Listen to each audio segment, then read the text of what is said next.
What if I told you that one of the biggest arguments people are using against XRP right now might actually be one of the strongest long-term reasons for it?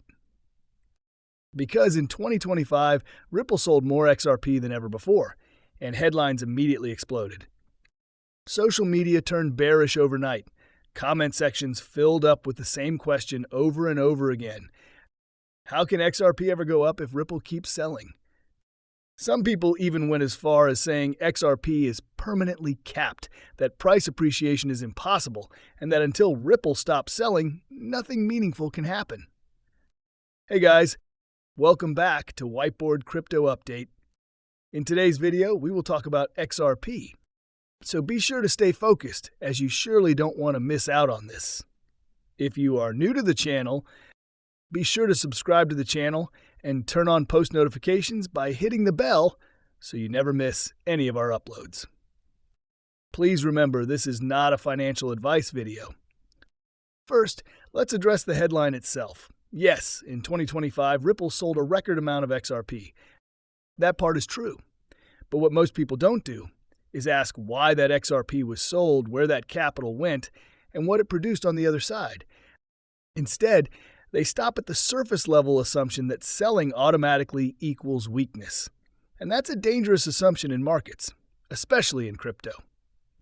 A lot of critics frame this as a contradiction. They say, if Ripple believes XRP is so valuable, why would they sell it? On the surface, that sounds logical, but only if you completely ignore how businesses, markets, and capital allocation actually work. There is no perfect way to distribute a digital asset. Every blockchain does it differently. Bitcoin distributes through mining rewards, Ethereum through issuance and staking. XRP was distributed by Ripple, holding a large allocation and gradually releasing it into the ecosystem. Different method, same end result, tokens entering the market. Here's the part most people miss. Bitcoin miners must sell Bitcoin to survive. Electricity, hardware, staff, infrastructure, it all costs money. So Bitcoin experiences constant sell pressure. Always has. Always will. When you compare the amount of Bitcoin miners sell into the market versus the amount of XRP Ripple sells, the numbers are shockingly similar. The idea that XRP has unique sell pressure is simply false. Every network has a seller. There is no exception. Now here's where XRP actually becomes interesting. XRP is deflationary. There will never be more XRP created. Ripple has a finite supply. That means their ability to sell declines over time. Eventually, it disappears.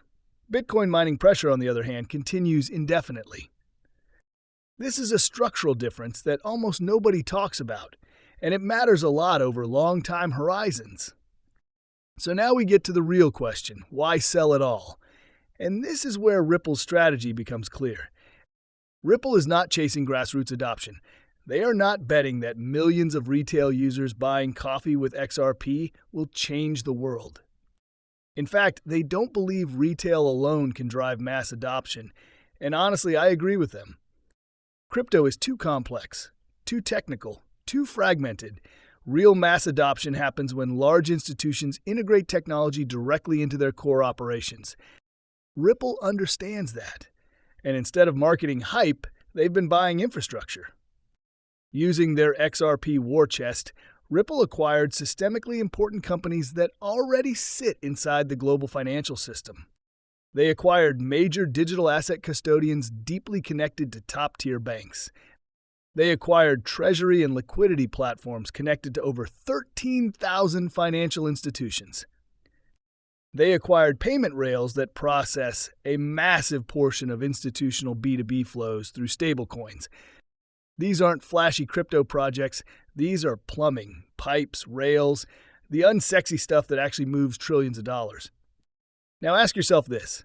Does the long-term value created by owning pieces of global financial infrastructure outweigh short-term sell pressure from XRP sales? In my view, it's not even close.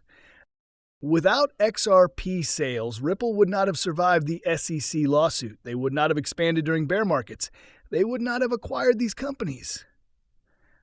They would not have embedded themselves inside traditional finance while others were laying off staff and collapsing.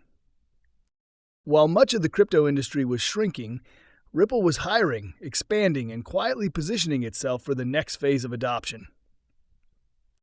This is what a war chest is for. Every successful company sells equity at some point to fund growth. Apple did it. Amazon did it. Tesla did it. The idea that Ripple selling XRP is somehow unethical or bearish ignores basic business reality. Capital is deployed to build future value, and that's exactly what's happening here. What matters is who is selling and why. Would you rather Ripple sell XRP and reinvest it into infrastructure that strengthens the XRP ledger, or dump that XRP into the hands of short-term speculators who will sell at the first green candle and disappear? Because those are the two choices. There is no third option. Despite lawsuits, despite FUD, despite years of negative press, XRP has still been one of the best-performing digital assets since 2020.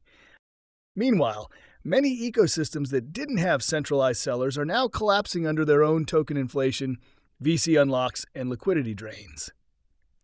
Ironically, many of those projects are selling far more tokens than Ripple ever did, just through different mechanisms. Now let's zoom into the present moment.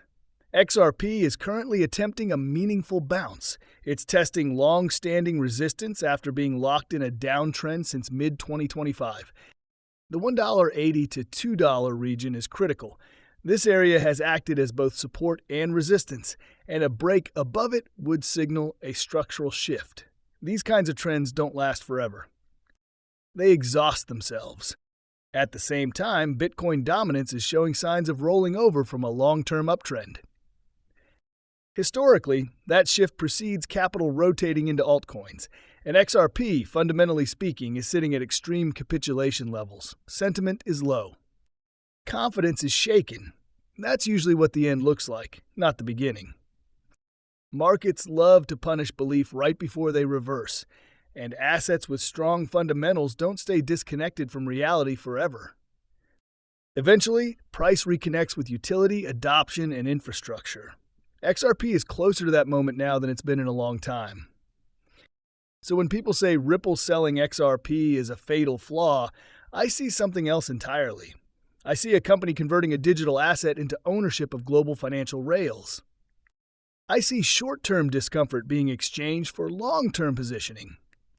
And I see an ecosystem being built quietly, patiently, and deliberately, while everyone else argues about price. It's frustrating, it's boring, it tests conviction.